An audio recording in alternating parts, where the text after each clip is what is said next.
Well, I did a big river clearance program upstream from Bathurst, and we piled all the green willows on the banks in big piles right away, all the way upstream.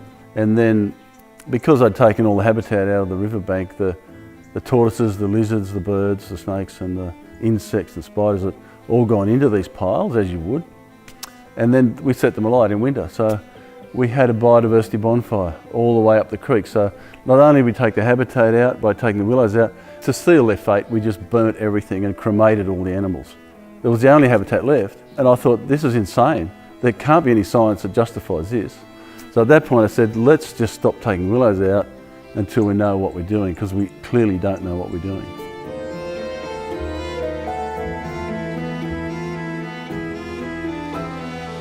I've always been an environmental projects manager and designer, and we had a movement in the 90s to get rid of all the willows, and they had some scientific papers and it became government policy just somehow. The science wasn't tested, it wasn't very well reviewed, and I was told the willows were toxic, they were pumping water out of the system, they were invasive, they were knocking native plants out, they were wrecking habitats, they were monoculture.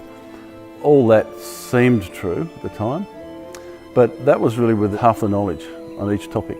So the other half of the knowledge is that willow's pumping water out. It's also harvesting water at night with the dew. It's also packing water away for a dry day. And it also shuts down at 35 degrees and stops pumping. So we've now got technology that's measuring the water going up and down in a tree. That's only come out in the last 12 months. The whole picture's changed.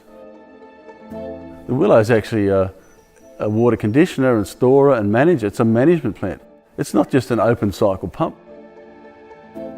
And as far as the leaf drop goes, well, they drop in winter, but I've seen trout and cod swimming around under pools of willows. And in a balanced system like this, a willow every 100 metres is actually quite a bonus to have in this system. It's an improvement to the native system, which a lot of people won't agree with. But if I can't get natives to grow, I've got to have a plant here. If it's doing a job, making the system better, you know, cooling the air or providing food or habitat, nesting sites or holding the bank together, you know, if the plant is doing a useful function, it's better than bare ground.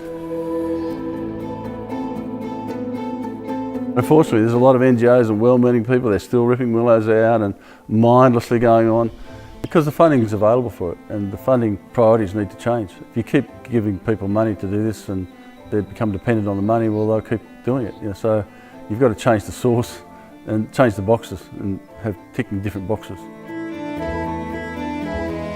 So one day, Peter Andrews walked in my office in the Main Street of Bathurst and he said, "Are you the bloke that took all those willows out up the road?" I said, "Yeah, that was me, but I'm pretty sure I've got it badly wrong. I've really stuffed it up." And he said, "My oath, you've stuffed it up, mate, and I'm going to tell you that as often as I can." And he has, over the last 12 years. He keeps reminding me about making that massive mistake. But again, you know, we all make mistakes and we all get it wrong, and you've got to move on and keep rolling, you know. You just got to keep looking for new science, new methodology, testing it, retesting it. You know, it's a rolling process. It's never perfect, but we're getting better.